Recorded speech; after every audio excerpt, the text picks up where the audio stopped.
សូមគោរពជម្រាបសួរបងប្អូនទាំងអស់គ្នាថ្ងៃនេះដែរខ្ញុំបាទបានចេញទៅធ្វើការដាក់បកាយនិងគប់កដោនៅខាងភ្នំខ្មាសនៅហ្នឹងគេហៅភ្នំខ្មាសបងប្អូនហើយហ្នឹងខ្ញុំបានទៅពីអ្នកបងប្រុសខ្ញុំភាសាតាយើងទៅដេកព្រៃអញ្ចឹងទៅបានជិះគ្នាកុំឲ្យសូវខ្លាចអីចឹង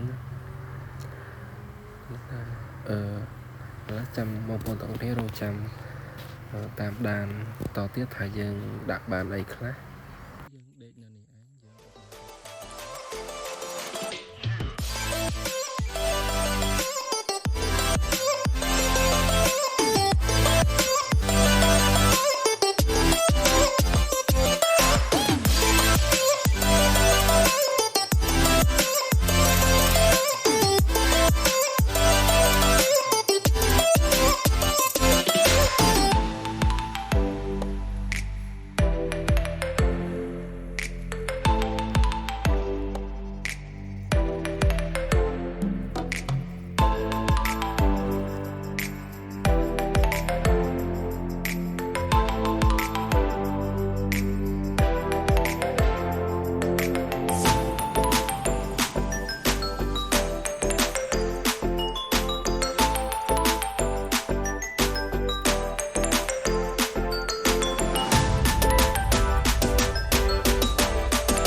បានហើយយើងអសល់គប់ប្រហែលជា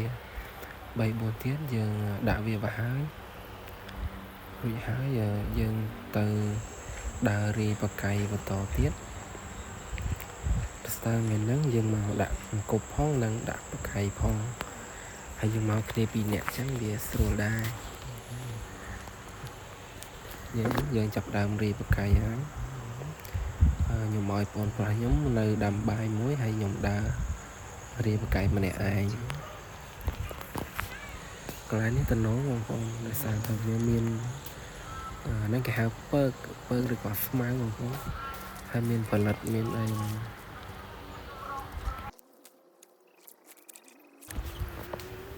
កន្លែងហ្នឹងសម្បូរអន្ទង់មែនតើបងប្អូនដោយសារតែយើងដាក់ឲ្យអន្ទង់យើងអត់សូវបានដើមមើលអន្ទង់វាទាញដាច់មុតអស់ច្រើនមែនតើប៉ុន្តែខ្ញុំអត់បានថតឲ្យបងប្អូនមើលដោយសារតែផ្លិចថតនិយាយរួមទៅផ្លិចថតពេលដែលដើរបិទនុយហ្នឹងខ្ញុំស្មានតែបងអូនខ្ញុំវាថតហើយតែថាប៉ិនវាអត់បានថតហើយខ្ញុំបិទចិត្តហើយ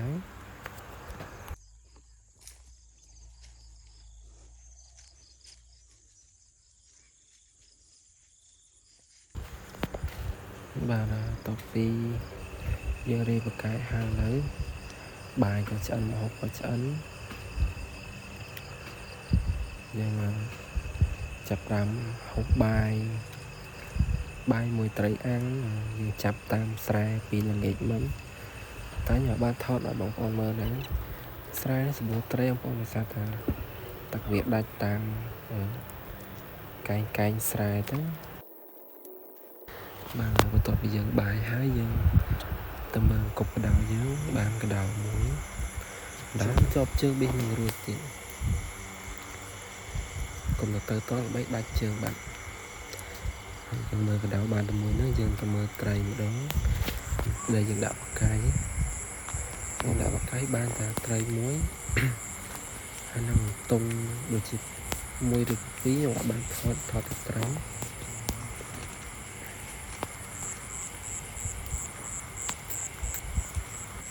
បាទហើយយើងអត់បានដេកនៅសែនទេដោយសារថាមេឃវារងភ្លៀងចឹងហើយយើងនឹងឃ្លៀងទៅផ្ទះវិញព្រឹកឡើងបានយើងទៅមើលបកាយនឹងគប់យើងវិញដោយសារថាយើងខ្លាចពេលដេកទៅភ្លៀងមកពិបាករត់ទៅផ្ទះទៅយប់ចឹងហើយយើងទៅឲ្យហើយដោយសារតែយើងបានយើងតាំងទៅមើលពេលព្រឹកទាំងអស់គ្នាខ្ញុំនឹងថាបានឬអត់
គប់កដៅយើងអត់ស៊ីទេវាបានតែពីយប់មួយឥឡូវ